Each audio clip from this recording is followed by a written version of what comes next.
பசுமை பசுமை பசுமை பசுமை பசுமை பசுமை பசுமை பசுமை பசுமை 90.4 FM.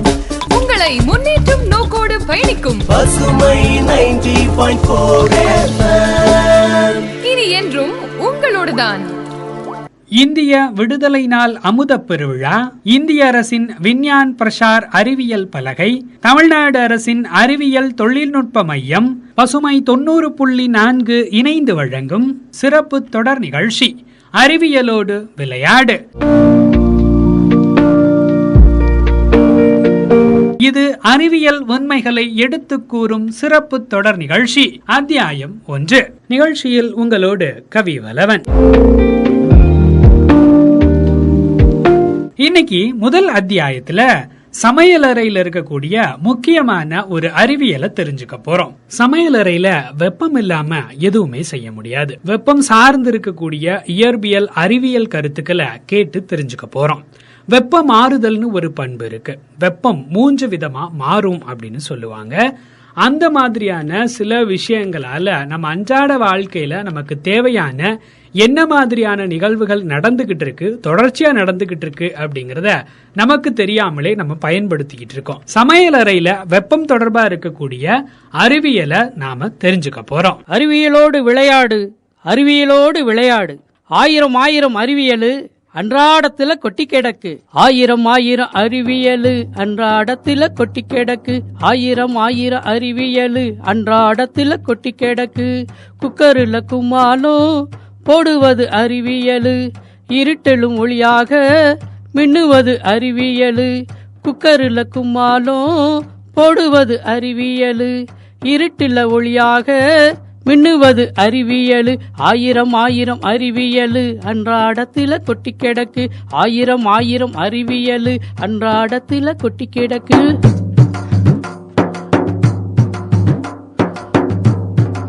அணுவ பிளந்துதான் ஆராய்ச்சி செய்திடுவோம், அண்டம் முழுவதுமே அளந்து மகிழ்ந்திடுவோம்.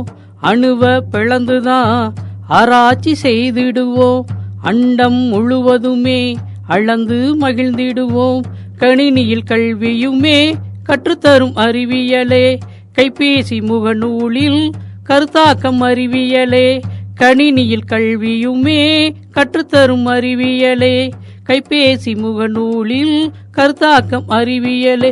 ஆயிரம் அறிவியலு அன்றாடத்துல கொட்டி கிடக்கு. ஆயிரம் அறிவியலு அன்றாடத்துல கொட்டி கிடக்கு.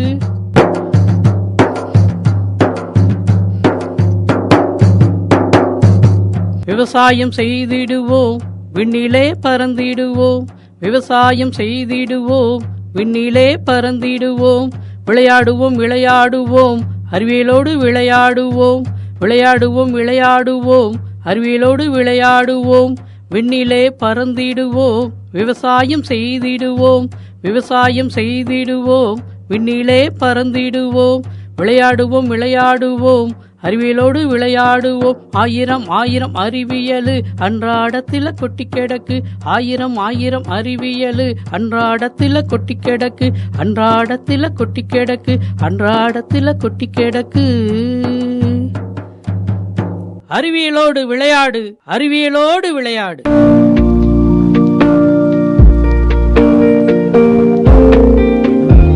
மா, எங்க இருக்கீங்க? மா மா, சமையல் கட்டுல தான்ப்பா இருக்கேன். ஏன் இப்படி கத்துற? எனக்கு டீ வேணும். மதியானத்துல என்ன டீ? ஆல்ரெடி இங்க வெக்க அதிகமா இருக்கு, வேத்து கொட்டுது. சமையல வேற முடிக்க வேணாமா? இல்ல முடிக்கணும் தான், அப்புறம் சாப்பிடணும்ல. ஏன் அந்த எக்ஸாஸ்ட் ஃபேனை ஆன் பண்ண வேண்டியதானே? ஆமா, அத ஆன் பண்ணி. அட ஆன் பண்ணுங்கம்மா, அது வெப்ப காத்த வெளியேற்றி சமைய கட்ட கொஞ்சம் கூல் படுத்தும். நீங்களும் கூலா சமைக்கலாம்ல.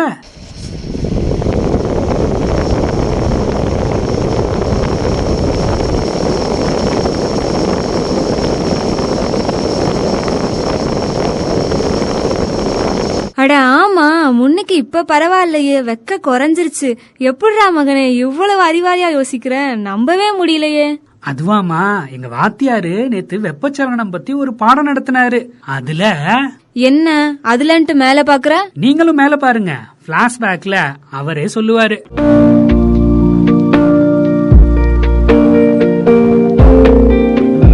கருத்து பகிர்வு முனைவர் சி ராஜமோகன் அவர்கள், உதவி பேராசிரியர், இயற்பியல் துறை, காந்தி கிராம கிராமிய நிகர்நிலை பல்கலைக்கழகம். பாடம் வந்து ரொம்ப கஷ்டமான பாடமா இல்லை எளிமையான பாடமா அப்படிங்கிறது வந்து அந்த பாடத்தை நடத்தக்கூடிய விதம், நடத்தக்கூடிய ஆசிரியரை பொறுத்து தான் இருக்குது. அதனால் வந்து சிலர் பார்த்தீங்கன்னா வந்து எனக்கு ரொம்ப பிடிச்ச சப்ஜெக்ட் அப்படின்னா ஃபிசிக்ஸ்னு சொல்லுவாங்க, சிலர் கெமிஸ்ட்ரின்னு சொல்லுவாங்க.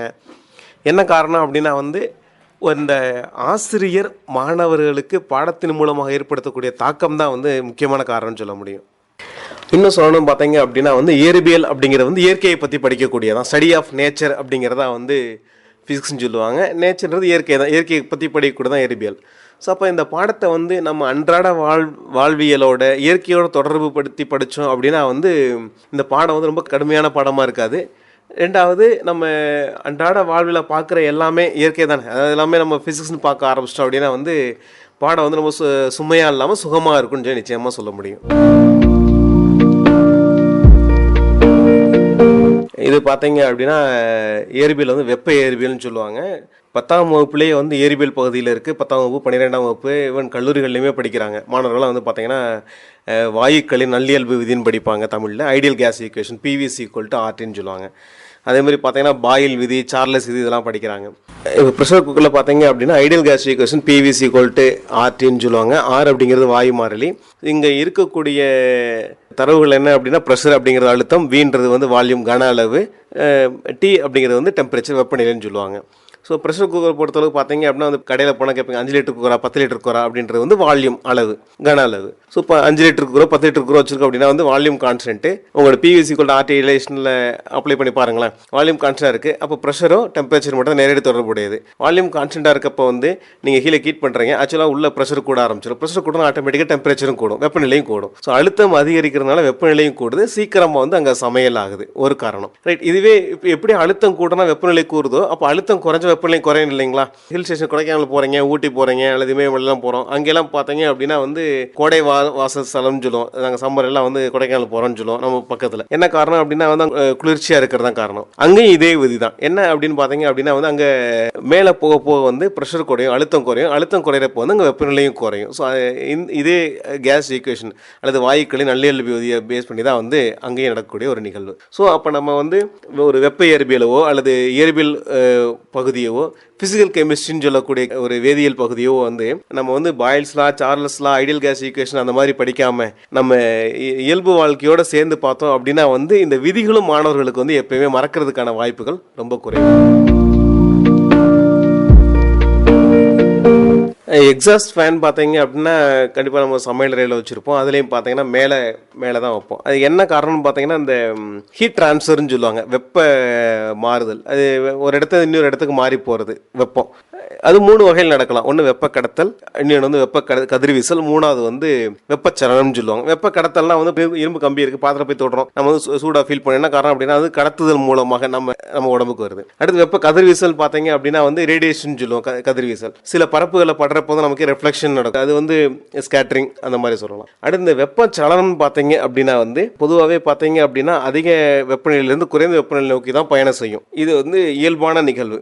இது காரணம் என்ன அப்படின்னா வந்து வெப்ப சமநிலைன்னு சொல்லுவாங்க. தாங்கிட்ட இருக்க வெப்பத்தை கொடுத்தோ வெளியிருந்து உள்ள வெப்பத்தை வாங்கியோ வந்து சமநிலைக்கு வர இயற்கையானது முயற்சி பண்ணும். இதுக்கு பேர் வந்து வெப்பச்சமநிலை, தெர்மல் ஈக்குலிபிரியம் அப்படிங்கிறத சொல்லுவாங்க. இங்கே பார்த்தீங்க அப்படின்னா நம்ம சமையல் கட்டில் வந்து சமைக்கிறப்போ வந்து அடுப்பில் சமைப்பாங்க. அங்கே வந்து வெப்பமாகும். வெப்பமான உடனே அந்த இடத்துல உள்ள காற்று மூலக்கூறுகள் வந்து தன்னோட அடர்த்தி குறைஞ்சிரும். அடர்த்தி குறைஞ்சிருச்சுன்னு பார்த்தீங்க அப்படின்னா எக்ஸாஸ்ட் ஃபேன் வந்து இந்த காற்றை உறிஞ்சி வெளியே போடுறது கிடையாது. அடர்த்தி குறைஞ்சோடனே என்ன செய்யும் அப்படின்னா வந்து மிதக்க ஆரம்பிச்சிடும். அப்போ அடர்வு அதிகமான காற்று மேலே இருந்து அமுக்கிறதுனால கீழே வந்துடும். ஸோ இது வந்து ரொட்டேஷன் நடக்கும். அங்கே இருக்கக்கூடிய ஒரு நிகழ்வு வந்து வெப்பச்சலனம் அப்படிங்கிற கான்செப்டையும் நம்ம பசங்களுக்கு ஈஸியாக நம்ம சொல்லிக் கொடுக்க முடியும். ரெண்டாவது, உங்கள் ஃபேன் போடுறப்ப என்னாகனா வந்து ஹீட் ஃபேன் வந்து இருக்க காற்றை சுற்றி தான் விடுதே ஒழியோ அது வந்து காற்று உருவாக்குறது கிடையாது. அப்படி சுற்றி விடுறப்ப என்னாகும் அப்படின்னா வந்து மேலே உள்ள அடர்வு அதிகமான குளிர்ந்த காற்றை கீழே தள்ளியும், கீழே நம்ம சமையல் செய்யறப்ப இருக்கக்கூடிய வெப்பத்தினால அங்கே வந்து அடர்வு குறைவாக உள்ள காற்றை மேலேயும் கொண்டு போகிறதுனால தான் வந்து அங்கே நடக்குது. ஸோ அங்கே வெப்பச்சலனம் அப்படிங்கிற கான்செப்டை நம்ம பசங்களுக்கு ஈஸியாக புரிய வைக்க முடியும்.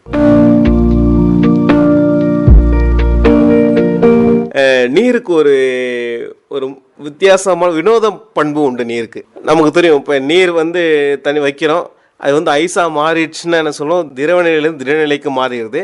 இங்க ஒரு முக்கியமான விஷயம் என்ன அப்படின்னா, நீரோட அடர்த்தி வந்து அதோடைய 4 டிகிரி செல்சியஸ்ல தான் பார்த்தீங்க அப்படின்னா அதிகமா இருக்கும். 0 டிகிரி செல்சியஸ்ல தான் வந்து ஒரு திரவம் வந்து நீரானது திரவ நிலையிலிருந்து திடநிலைக்கு மாறுது. ஆனா அடர்த்தி வந்து ரொம்ப குறைஞ்சிரும். பனிப்பொழிவுனால பார்த்தீங்க அப்படின்னா வந்து பனிக்கட்டியோட வெப்பநிலை வந்து 0 டிகிரி செல்சியஸா இருக்கும். இந்த மலைச்சிகரங்களில் உள்ள ஏரிகளில் உள்ள நீர் பார்த்தீங்க அப்படின்னா வந்து 4 டிகிரி செல்சியஸ்ல அடர்த்தி அதிகமாயிரும். நமக்கு இப்போ ஏற்கனவே நம்ம பேசின விஷயம் தான் வெப்ப சமநிலை. அதாவது ஹீட் வந்து ஹையர் டெம்பரேச்சர் வந்து லோயர் டெம்பரேச்சருக்கு அதிக வெப்பநிலையிலிருந்து குறைந்த வெப்பநிலை போயிட்டே இருக்கும். 4 டிகிரி செல்சியஸ் வர்றப்பயே என்ன செய்யும் அப்படின்னா வந்து அந்த தண்ணி வந்து அடர்த்தி அதிகமாயிரும். இப்போ அதுக்கு மேலே விழக்கூடிய பனிக்கண்டி பார்த்தீங்க அப்படின்னா வந்து 0 டிகிரி செல்சியஸ்ல இருக்கும். அப்போ அடர்த்தி கம்மியாக இருக்கும். அப்போ அடர்த்தி கம்மியானது மிதக்க ஆரம்பிச்சிடும். அது மிதக்க ஆரம்பிச்ச உடனே வந்து அது ஒரு லேயர் மாதிரி மேலே மூடிக்கிறோம். கீழே உள்ள உயிரினங்கள்லாம் உயிரோட அப்படியே இருக்கும். அதனால் நம்ம ஏன்னா வந்து அந்த ஏரி முழுக்கவே உறைஞ்சு முழுக்க ஐஸ் கட்டியாக இருக்கா அப்படின்னா நிச்சயமாக அந்த மாதிரி இல்லை. மேலே மட்டும்தான் வந்து பனிக்கட்டிகள் மிதக்குது. எந்த அறிவியலாளர்களாலையும் கண்டுபிடிக்க முடியாத ஒரு பதில். ஏன் நீர் திரவம், அதுலேயும் குறிப்பாக நீர் மட்டும் 4 டிகிரி செல்சியஸில் அதோட அடர்த்தி அதிகமாக இருக்கணும்? அதுக்கு முன்னாடியும் பின்னாடியும் வந்து அடர்த்தி வந்து வித்தியாசப்படுது. ஏன் அப்படிங்கிறது வந்து இன்னும் கண்டுபிடிக்க முடியாத பதில் தெரியாத ஒரு கேள்வி இது. வீட்டில் பாட்டி மரம்லாம் இருப்பாங்க. காலையில் இப்போ குளிர்காலம் சுடுதண்ணி தான் காய வச்சு தான் குளிப்பாங்க. நீங்கள் கவனிச்சிருப்பீங்க. காய வச்சோடனே பாட்டி மரங்கள்லாம் சொல்லுவாங்க, தண்ணியை உடனே கலந்து வச்சிரு, விளாவி வச்சிரு, அந்த மாதிரியெல்லாம் வந்து கிராமங்கள்லாம் சொல்லுவாங்க. அதுக்கு இயற்பியல் படி பார்த்தாங்க அப்படின்னா வந்து நியூட்டன்ஸ் லா ஆஃப் கூலிங் அப்படின்னு சொல்லுவாங்க. என்ன அப்படின்னா வந்து தண்ணி காய வச்சு உடனே போய் கலந்து வச்சுட்டு வேலையை பாடுறா, நீ கலந்து வச்சுட்டு மற்ற எடுத்து வை, அப்புறம் மற்ற வேலையை பாரு, முதல்ல கலந்து வை அப்படின்னு சொல்லி பாட்டிகள்லாம் சொல்லுவாங்க.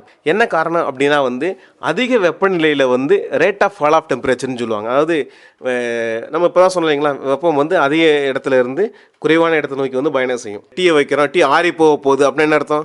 தாங்கிட்ட உள்ள அதிக வெப்பநிலையை தன்னுடைய சுற்றுப்புறத்தை கொடுத்துட்டு சமநிலை வெப்பச்சமநிலைக்கு வர முயற்சி பண்ணும்.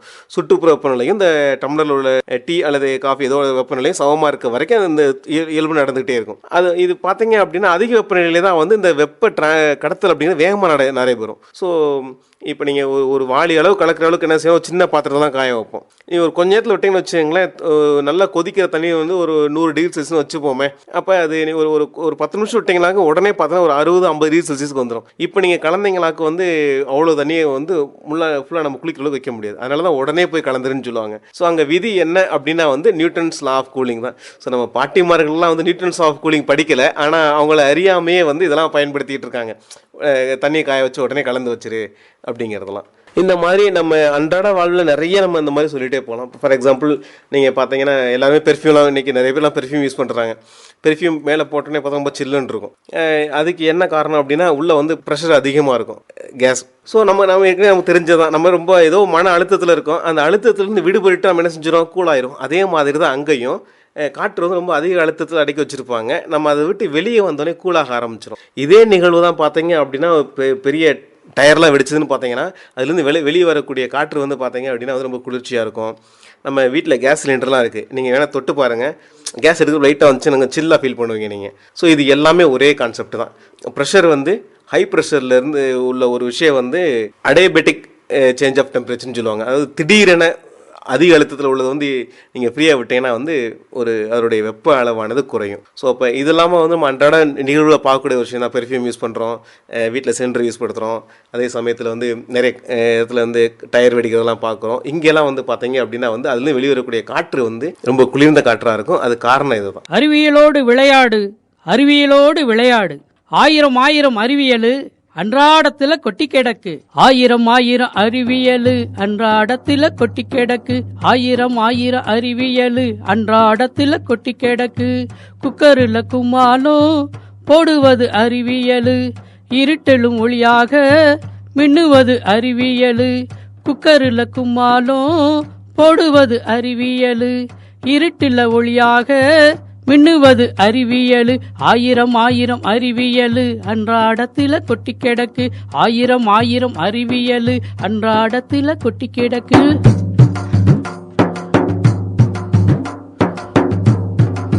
அணுவ பிளந்துதான் ஆராய்ச்சி செய்திடுவோம், அண்டம் முழுவதுமே அளந்து மகிழ்ந்திடுவோம். அணுவ பிளந்துதான் ஆராய்ச்சி செய்திடுவோம், அண்டம் முழுவதுமே அளந்து மகிழ்ந்திடுவோம். கணினியில் கல்வியுமே கற்றுத்தரும் அறிவியலே, கைபேசி முகநூலில் கருத்தாக்கம் அறிவியலே, கணினியில் கல்வியுமே கற்றுத்தரும் அறிவியலே. கைபேசி முகநூலில் கருத்தாக்கம் அறிவியலே, ஆயிரம் ஆயிரம் அறிவியலு அன்றாடத்துல கொட்டி கிடக்கு, ஆயிரம் ஆயிரம் அறிவியலு அன்றாடத்துல கொட்டி கிடக்கு.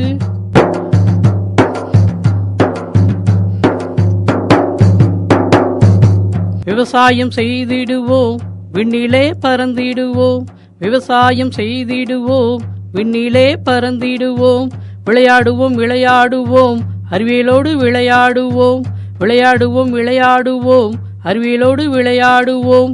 விண்ணிலே பறந்திடுவோம், விவசாயம் செய்திடுவோம். விவசாயம் செய்திடுவோம், விண்ணிலே பறந்திடுவோம். விளையாடுவோம் விளையாடுவோம், அறிவியலோடு விளையாடுவோம். ஆயிரம் ஆயிரம் அறிவியலு அன்றாடத்தில கொட்டி கிடக்கு, ஆயிரம் ஆயிரம் அறிவியலு அன்றாடத்தில கொட்டி கிடக்கு, அன்றாடத்தில கொட்டி கிடக்கு, அன்றாடத்தில கொட்டி கிடக்கு. அறிவியலோடு விளையாடு, அறிவியலோடு விளையாடு. இப்போ நம்ம ப்ரெஷர் குக்கரை பற்றியே பேசுவோம். நம்ம ப்ரெஷர் குக்கர் வச்சுட்டு நம்ம விறகடுப்பு வைக்க போகிறதில்ல. ஆக்சுவலாக பார்த்தீங்க அப்படின்னா ப்ரெஷர் குக்கரில் வந்து இப்போ நீங்கள் சொன்னீங்க, ஆக்சுவலாக மாமா வந்திருந்தாங்க. என்னோட அம்மா படிக்காதவங்க தான். மாமா வந்திருக்காங்க. மாமா நீ உங்கள் வீட்டில் நடந்த நிகழ்வு தான் நம்ம வீட்டில் எல்லாம் நடந்தது, எல்லா இடத்துலையும் உள்ளதான். சாப்பிட சொல்லுவோம், நேரம் ஆயிடுச்சுன்னு சொல்லுவாங்க. ஸோ அந்த மாதிரி மாமா வந்திருக்காங்க. அண்ணா இருங்க நான் சாப்பிட்டு போகலாம், அவங்களோட அண்ணனை கவனிக்கிறாங்க. இருங்க நான் சாப்பிட்டு போகலாம். இல்லைம்மா நேரம் ஆச்சுமா. ஏன்னா நான் விறகடுப்புலேயே சமைக்கிறேன், கேஸ் அடுப்பு வச்சுருக்கேன், குக்கர் இருக்குது, 2 விசில் வந்தால் சோறு. இருங்கண்ணா. இது அம்மா சொல்கிறாங்க. அம்மா படிக்காதவங்க தான். ஆனால் அவங்களுக்கு வந்து ஏன் கேஸ் அடுப்பில் வந்து சீக்கிரம் சமையல் ஆகுது அப்படிங்கிறது அம்மா அவங்களுக்கு தெரியாது. ஆனால் இது எத்தனை பள்ளிக்கூட மாணவர்களுக்கு தெரியுமா அப்படிங்கிறது தெரியல. நம்ம வந்து இப்போ பிளாங்கோட எனர்ஜி E=hν அப்படிங்கிறதையும், ஃப்ரீக்வன்சி கூடும் எனர்ஜி கூடும், ஃப்ரீக்வன்சி கூடும் எனர்ஜி குறையும் அப்படிங்கிற கான்செப்டை வந்து நம்ம இதை வச்சு சொல்லித்தர முடியும். ரெண்டாவது, ஒரு பொருள் தாங்க வெளியிடக்கூடிய வெப்ப ஆற்றலுக்கும் அதனுடைய பொருள் எரியக்கூடிய நிறத்துக்கும் சம்மந்தம் இருக்குது. நீங்கள் கேஸ் அடுப்பில் பார்த்தீங்கன்னா ப்ளூ ஃப்ளேமில் எரியும், நீல கலரில் எரியும். விறகு அடுப்பில் பார்த்தீங்கன்னா மஞ்சள் கலரில் எரியும். இதே நீங்கள் வேறு தணலில் பார்த்தீங்கன்னு வச்சுங்களேன், பிரியாணிலாம் போட்டு முடிச்சு தம் போடுறேன்னு சொல்லுவாங்க, ஹீட்லேயே வச்சுருப்பாங்க. விறகு அடுப்பு தணல்லே வச்சுருப்பாங்க. அது பார்த்தோன்னா சிவப்பு கலரில் இருக்கும். ஸோ இந்த மூணுக்கும் பார்த்தீங்க அப்படின்னா வந்து ஒரு பொருளோட அலைநீளம் குறைய குறைய, அதாவது சிவப்புல இருந்து நீங்கள் ப்ளூ வரைக்கும் வந்தீங்கன்னா அலைநீளம் குறையும். அப்போ வந்து ஆற்றல் கூடும். ஸோ அப்போ நம்ம வந்து பொருள் வெளியிடக்கூடிய நிறத்துக்கும் அதுலேருந்து வரக்கூடிய ஆற்றலுக்கும் சம்மந்தம் இருக்குது அப்படிங்கிறது ரொம்ப முக்கியமான கான்செப்ட். இதை நம்ம வந்து பசங்களுக்கு இந்த கான்செப்ட்லாம் சொல்லி புரிய வைக்கலாம். சாதாரண ஒரு சமையல் அறை தான். ஸோ அப்போ நீங்கள் வந்து ஒரு பொருளோட அலைநீளத்துக்கும் வெப்பநிலைக்கும் உள்ள தொடர்பு லாம்டா ப்ரொபோர்ஷனல் டு 1/T அப்படிங்கிற கான்செப்டையும் சொல்லலாம். அதே மாதிரி பிளாங்கோட சமன்பாடு E=hν அப்படிங்கிறது நீங்கள் அதை வச்சு சொல்ல முடியும். ஸோ இந்த மாதிரி விஷயங்கள்லாம் இருக்குது. ஸோ இப்போ அம்மாவுக்கு வந்து பிளாங்கோட E=hν தெரியுமான்னு தெரியாது, அலைநீளம் குறைய குறைய ஆற்றல் கூடும் அப்படிங்கிறது தெரியுமான்னு தெரியாது, ப்ரெஷர் குக்கரில் வந்து கேஸ் ஈக்குவேஷன் தெரியுமான்னு தெரியாது. ஆனால் நம்ம வந்து பள்ளி மாணவர்களுக்கு குழந்தைங்களுக்கு சின்ன வயசு சொல்லிக் கொடுக்குறப்பே வந்து சாதாரண விஷயங்கள் எல்லா வீட்லேயும் பார்க்குற இதுலலாம் வந்து இருக்க ஃபிசிக்ஸையும் நம்ம ஏன் வந்து தண்ணி காய வச்சு உடனே போய் நம்ம இது பண்ணணும் அப்படிங்கிறதையும் இதெல்லாம் வந்து நம்ம சொல்லி கொடுத்தோம்னா இன்னும் நல்லா இருக்கும். அடுத்து பார்த்தீங்க அப்படின்னா சில வீட்டில் போனோடனே பார்த்தீங்கன்னா க்ரீன் டீ போடுறேன்னு சொல்லுவாங்க, சுக்குமல்லி டீ போடுறேன்னு சொல்லுவாங்க, பால்லே டீ போடுறேன்னு சொல்லுவாங்க. ஸோ இதெல்லாம் பார்த்தீங்க அப்படின்னா ரொம்ப சுவாரஸ்யமான விஷயமா இருக்கும். எங்கள் பேராசிரியர் வீட்டில் நடந்த ஒரு நல்ல ஒரு சுவாரஸ்யமான நிகழ்வு. எங்கள் பேராசிரியரோட அப்பா ஒரு பேராசிரியர். அங்கே பார்த்தீங்க அப்படின்னா அவர் கிளம்பிட்டு இருக்காரு. அம்மா சொல்கிறாங்க, டீ மட்டும் குடிச்சிட்டு போகிறேன்னு சொல்கிறாங்க. என்னம்மா ரொம்ப சூடாக இருக்குது அப்படின்னு சொல்கிறாரு. அப்போ எங்கள் பேராசிரியரோட அப்பா சொல்கிறார், ஏன்டா உங்கள் அம்மாவுக்கு வந்து நியூட்டன்ஸ் ஆஃப் கூலிங் தெரியுமா அப்படின்றாரு. என்னப்பா நியூட்டன்ஸ் ஆஃப் கூலிங் டீ இப்போ என்னப்பா சம்மந்தம் அப்படின்றப்ப வந்து ஒன்றுடா, பாலில் அதிக தண்ணியை கலந்து வந்து பால்காரன் செஞ்ச தப்பு, அதுக்கு உங்கள் அம்மா என்ன செய்வா அப்படின்ற மாதிரி அவங்க சார் சொல்கிறாங்க. இது பார்த்தீங்க அப்படின்னா வந்து நம்முடைய அன்றாட வாழ்வில் கலக்கக்கூடிய ஒரு விஷயந்தான். நல்லா பாருங்கள், நீங்கள் ரயில்வே ஸ்டேஷன்லாம் போய் டீ வாங்கி குடிங்க, ரொம்ப சூடாக இருக்கும், அவ்வளோ ஈஸியாக ஆறாது. என்ன காரணம், தண்ணி நிறைய கலந்துருப்பாங்க.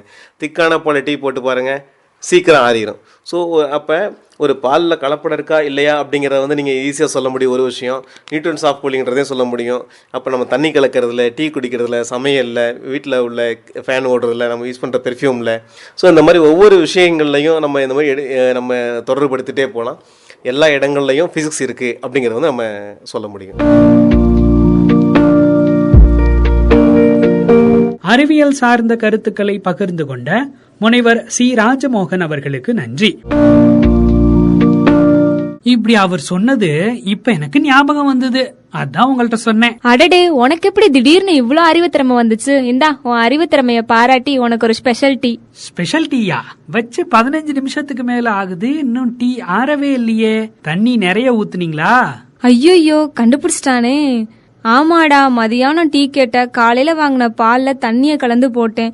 எப்படிடா கண்டுபிடிச்ச? அதுவும் எங்க வாத்தியார் சொன்னதுதான்.